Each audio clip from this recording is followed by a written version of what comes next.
Cita-cita saya itu saya ingin menjadi musisi yang mandiri.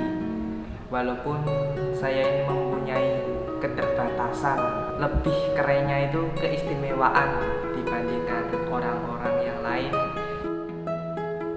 Saya itu hidup di Surakarta ini, saya itu bertempat tinggal di asrama. Asramanya itu asrama Yayasan Komunitas Anak Buta. Jadi di sana itu kaum netra, kaum yang nggak bisa, teman-teman yang nggak bisa melihat, itu dikumpulkan di sana guna mendapatkan ilmu pendidikan yang sama dan juga mendapatkan kemandirian yang sama juga. Jadi saya itu tinggal sekarang berdomisili di Surakarta untuk menempuh pendidikan di SMK Negeri 8 Surakarta atau SMKI.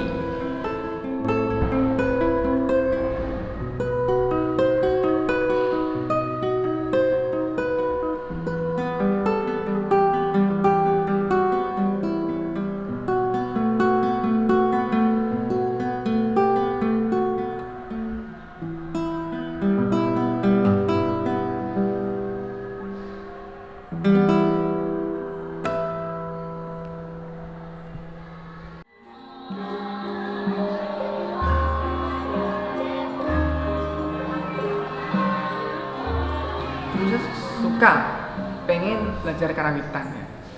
Pengen belajar karawitan 2 tahun saya belajar karawitan, tapi setelah saya belajar karawitan entah mengapa saya tidak menemukan hal yang sangat cocok untuk diri saya sendiri itu loh. Nah akhirnya di SMK ini saya mendapatkan kabar ada seni musik yang sekiranya saya tuh sering pegang. Itu saya ambil jurusan flute. Flute ini banyak, dia menggunakan metode tiup juga, tapi tombol-tombol. Saya harus menyesuaikan dengan cepat dan bergerak dengan cepat. Akhirnya saya diajar, dibimbing oleh guru saya dulu. Pertamanya oleh Pak Gender Dekanepah.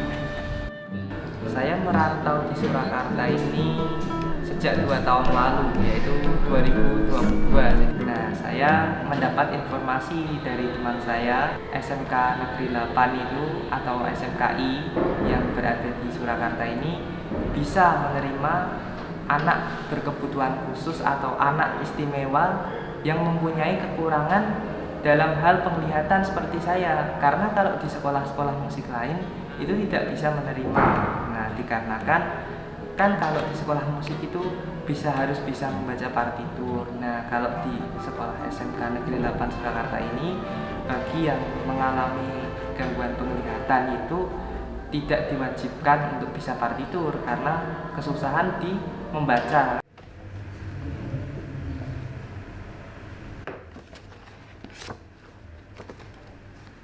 Ya, untuk metode yang digunakan untuk mengajar Sahrul di sini ada 3 tahapan. Yang pertama adalah mendengarkan. Jadi bagaimana di sini guru itu bisa memberikan contoh dulu. Setelah si anak ini mendengarkan, kemudian si anak ini juga harus menghafal. Menghafal itu ketika guru sudah memberikan contoh, kemudian anak ini harus menghafal. Nah, yang terakhir adalah bagaimana anak ini bisa mempraktekkan dengan cara repetisi atau pengulangan-pengulangan. Nah, kita sebagai guru itu mengajar untuk anak-anak ABK. Nah, sehingga cara ini akhirnya mudah untuk diterapkan ke anak-anak ABK.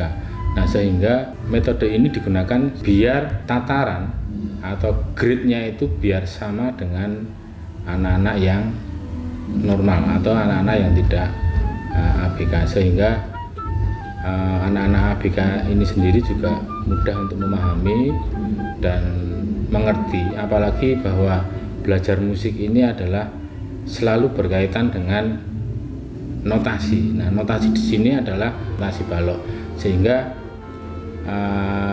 biar tersampaikan oleh anak, makanya kita menggunakan 3 metode tersebut, yaitu mendengarkan, menghafal, dan yang terakhir adalah mempraktekkan dengan cara repetisi atau pengulangan-pengulangan.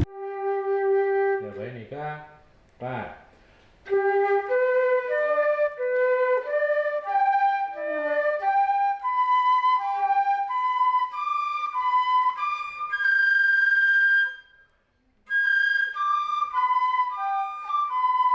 Kalau Pak Gatot itu murni, benar-benar murni. Cara beritahu cara masang float yang benar gimana, niap float yang benar gimana, cara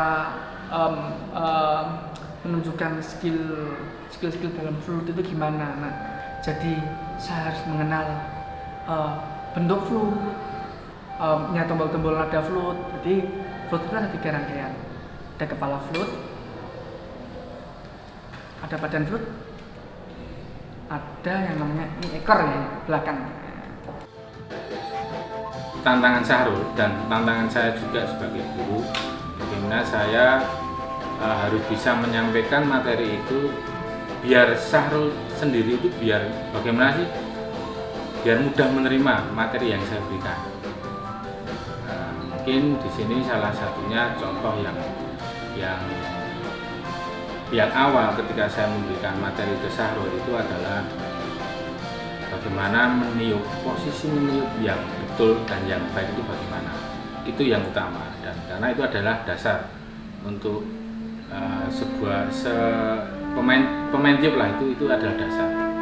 Nah, kemudian bagaimana meletakkan posisi tangan. Nah, tangan ini seperti halnya mata.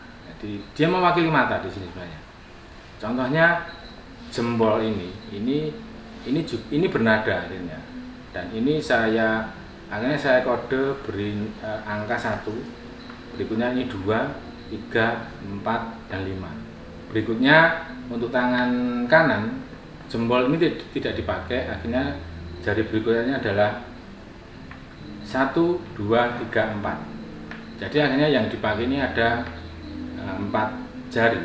Nah, ini menurut saya memang ini akhirnya mewakilkan bahwa jari-jari ini sebuah perwakilan dari bagaimana dia bisa melihat, bagaimana dia bisa merasakan.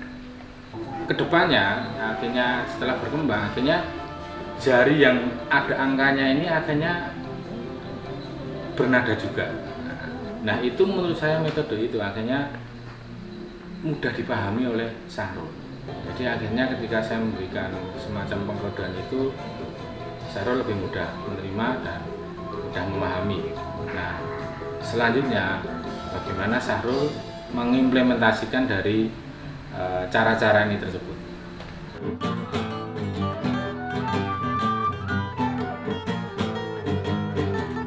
Kalau sistem guru-guru di sini itu mengajarnya dengan cara metode menerangkan, saya mendengarkan lalu menirukan begitu. Dengan guru gitar saya namanya Bu Prabarini ya, atau yang biasa dipanggil dengan Bu Rini, dan saya akhirnya mulai diajari cara bermain gitar itu yang benar bagaimana, terus posisi tangannya itu bagaimana, cara memetiknya yang benar itu bagaimana, cara duduk dan juga cara memegang gitar yang benar itu bagaimana. Jadi kalau di SMK Negeri 8 sendiri, kalau untuk PIP gitar itu yang pertama-tama diajarkan itu gitar klasik ya, atau familiarnya biasanya gitar akustik gitu ya. Jadi pertama kali itu gitar akustik yang diajari, lah nanti setelah itu belajar gitar elektrik. Kalau untuk cara memetik itu biasanya terutama untuk satria itu untuk pencarian dan memetik itu untuk tangan kiri itu biasanya kalau saya memegang gitar dia yang harus menyentuh jari saya, bagaimana cara menekan fingerboard atau di stang itu bagaimana caranya bentuk jarinya, kemudian kekuatannya di mana, itu memang harus menyentuh jari gurunya. Kemudian tangan kanan juga cara memetiknya bagaimana, itu juga dia menyentuh juga. Tetapi kadang satria punya cara tersendiri cara memetik, karena dia nyaman dengan cara dia untuk memetik itu, ya udah saya biarkan karena memang masih bisa dilakukan. Kemudian kalau untuk membaca, terutama untuk partitur, karena dia tidak bisa melihat, otomatis saya memberikan contoh contoh permainan gitar, kemudian Satria mendengarkan, kemudian dia memainkan.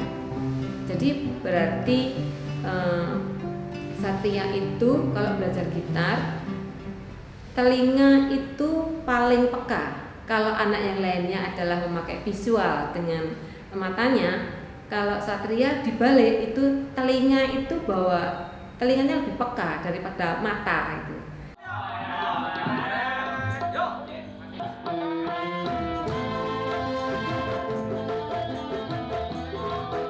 Karena setiap guru juga mengajarkan instrumen yang berbeda-beda pula, makanya akhirnya di sini guru pun juga akhirnya ditantang untuk bagaimana bisa mengajar anak ABK ini dengan benar, dengan baik, dan si anak ini bagaimana bisa menyerap ilmu itu dengan cepat, dengan mudah.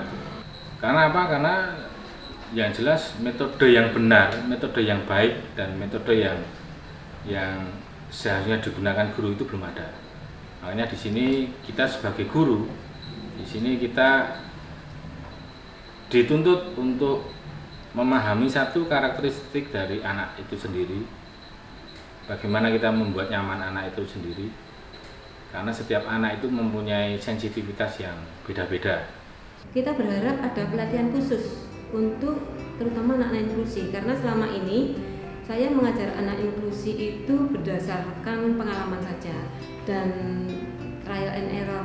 Jadi kita berulang-ulang bagaimana supaya anak itu bisa belajar sama dengan anak-anak yang reguler. Jadi kita juga sebenarnya ingin sekali, hampir semua guru itu ingin sekali mereka punya pengetahuan untuk mengajar anak inklusi apapun itu kekurangannya.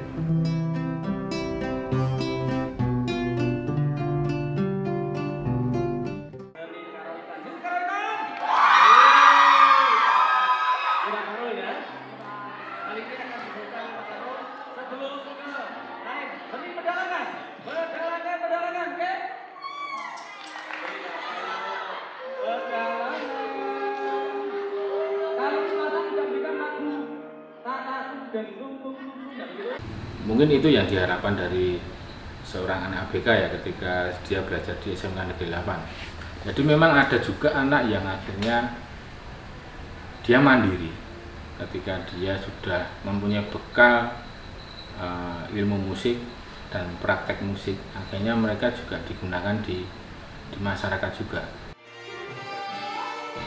Sebagai guru ya harapannya bahwa ketika dia mendapatkan sebuah ilmu, kita memberikan ilmu ya ketika dia lulus bisa berjuang di masyarakat lah setelah di luar SMK Negeri 8 ini.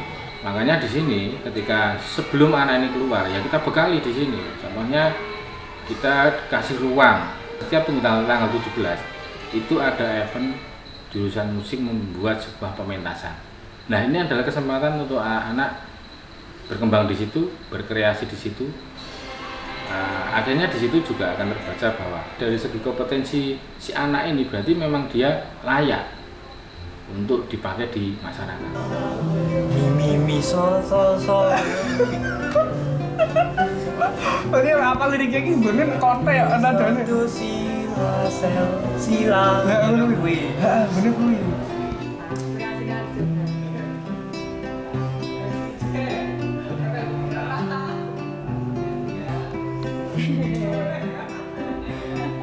Ora saat kok dhewe lewat buri. Heeh, lewat buri kono. Jam 4 akhir ya. Oh, boten. Yo boten nek kuwi malah itu enggak boleh. Enggak boleh. Itu ngaji sing elek namanya.